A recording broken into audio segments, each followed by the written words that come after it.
Kayaknya di sini ada Mina deh. Kita lihat yuk. Kayaknya seru banget deh.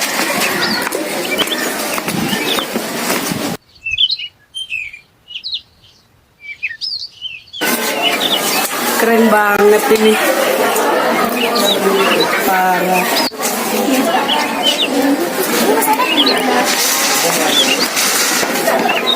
Oh, asik banget sih. Lagi nonton apa?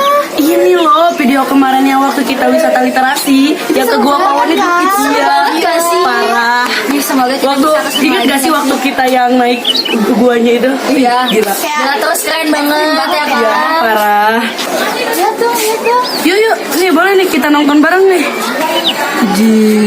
Keren banget.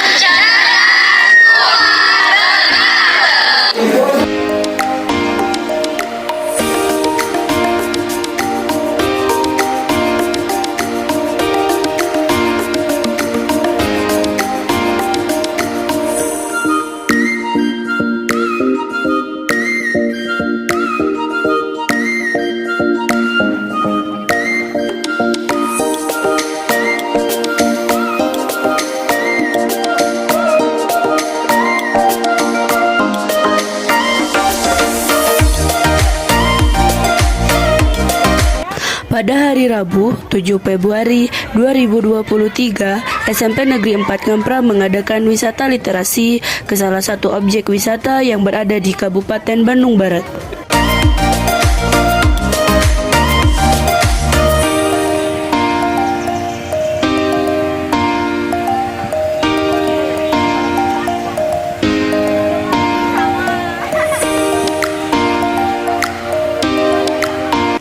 Setibanya kami di sana, kami dipandu oleh Pak Hendy yang bertugas sebagai tour guide pada hari itu. Kami mendapatkan penjelasan mengenai sejarah Gua Pawon dan keistimewaan-istimewaannya.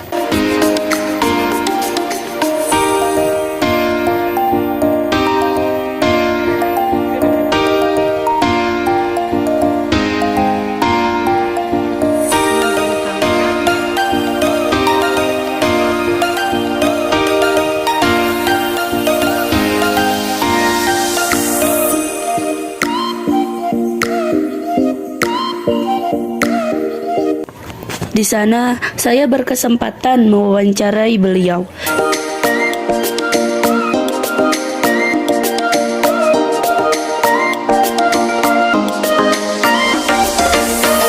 Nah itulah. Nah cuman di sini adek, kalau kita cerita tentang laut gak jelas masuk di masa jutaan tahun. Kita tahu orang Bandung kan? Nama saya Luna. Saya perwakilan dari SMP Negeri 4 Ngampra. Dan di sini saya ingin mengetahui nih lebih lanjut bagaimana sih sejarah Gua Pawon ini sebelum sampai sekarang. Nah, di sini mungkin untuk pertanyaan pertama, saya ingin menanyakan Bapak ini di sini berperan sebagai apa? Sebenarnya Bapak di sini itu ya mungkin kalau dilihat dari ini hanya tour guide aja lah. Terus berapa lama sih Bapak sudah bekerja sebagai tour guide di sini, Pak? Sebenarnya alhamdulillah sih kita dari awal sampai saat ini tuh mencapai hampir 19 tahun sampai 20 tahun.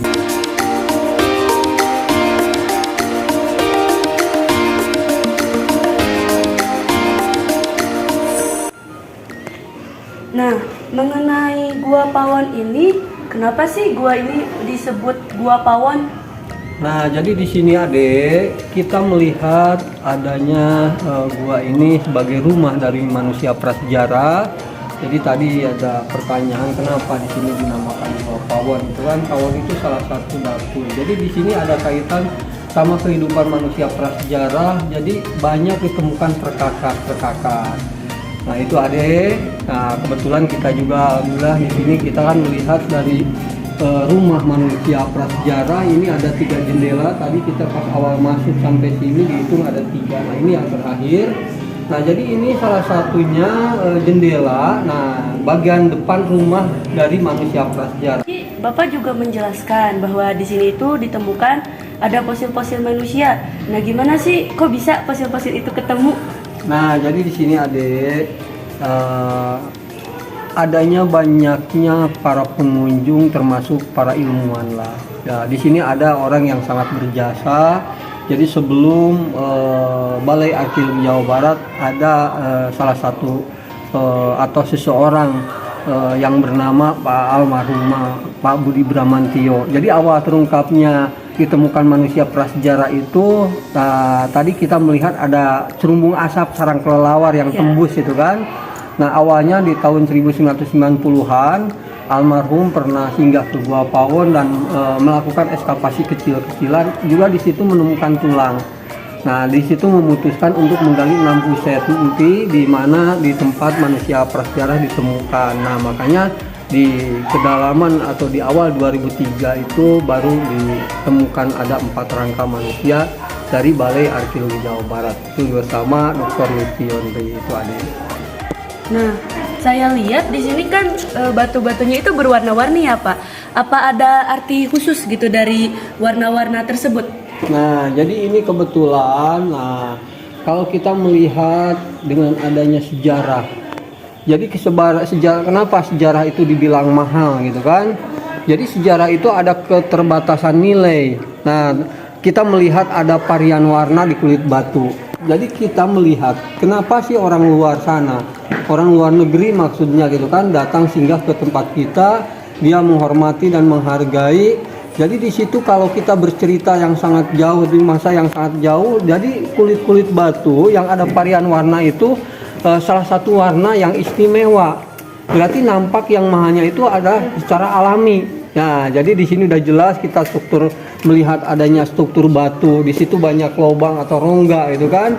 Nah, di sini prosesnya secara keseluruhan mungkin alami, tapi secara cicilan ada lewat mata air karena ini kan mudah larut sama air hujan. Juga ada sama tumbuhan, akarnya masuk ke celah-celah batu itu kan.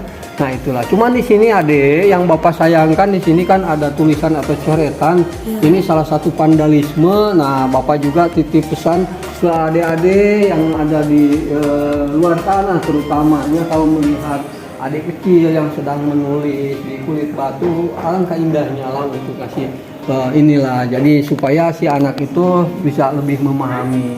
Jadi Bapak juga pengennya sih di sini itu ada semacam kayak penanganan yang betul-betul, karena di sini tuh kalau kita melihat dengan adanya undang-undang yang melindungi gitu kan. Jadi sebenarnya sih jangan sampai kita berbuat baik malah sebaliknya merusak. Berarti kuncinya di sini itu pertama mungkin badan yang ditunjuk dari mana, terutama alat yang dipakai itu seperti apa. Jangan sampai nilai-nilai sejarahnya itu pudar. Itu ada. Pak, ada nih pertanyaan terakhir. Oh iya. Sejauh mana sih perhatian pemerintah untuk perkembangan dan pelestarian Gua Pawon sendiri? Nah, itu udah luar biasa. Cuman nah tadi kan melihat bahwa di sini ada sosok pelestari Bu Yeti itu kan. Ya. Nah, jadi di situ banyaklah semacam kayak pengajuan dan alhamdulillah di sini juga tadi udah dilihat di depan sana ada balerium gitu kan. Ada juga balai pintonan gitu kan. Bahkan nanti Ade akan menjumpai salah satu tempat di mana yang di dekat tempatnya Bu Yeti itu ada yang namanya homestay itu kan. Homestay sekaligus kita melihat walaupun baru fondasi, di situ ada ini museum yang baru fondasi atau yang sudah dibikinkan itu kan. Nah, itulah Ade. Dari keterangan Pak Hendy, ada sosok pelestari yang bernama Bu Yeti. Mari kita dengarkan hasil wawancara dengan beliau. Halo, selamat sore. Saya dengan Yeti Lailawati, Ketua Pokdarwis Gua Pawon. Saya mengembangkan Gua Pawon dari semenjak tahun 2000. Saya termotivasi untuk mengembangkan Gua Pawon karena pada dasarnya di daerah kawasan sekitar Gua Pawon gunung-gunungnya sudah rusak oleh orang-orang yang tidak bertanggung jawab. Untuk itu saya khususnya pribadi selaku masyarakat kawasan Gua Pawon merasa terpanggil untuk melestarikan alam Gua Pawon. Bersinergi dengan pemerintah, kemudian kita juga bersinergi juga dengan beberapa komunitas, kemudian kita juga bersinergi dengan para media dalam hal ini wartawan, kemudian kita juga bersinergi makanya yang namanya kita selaku komunitas yang berada di Gua Pawon itu harus seiring bersamaan dengan pentaheliknya. Sekarang yang namanya Gua Pawon itu semenjak keberadaan komunitas yang bergerak, sekarang pengunjungnya sangat signifikan, mulai dari umum, mulai dari pendidikan, mulai dari akademisi, riset, penelitian, sekarang sudah banyak. Di samping itu, pengembangan yang ada di Gua Pawon tidak hanya objek wisata yang berkaitan dengan arkeolog saja, wisata sejarah, tetapi pengembangannya sudah ada kebun durian, kemudian masyarakatnya juga sudah berperan untuk mengembangkan homestay-nya. Nah, kebetulan hari ini saya berdiri di belakang homestay.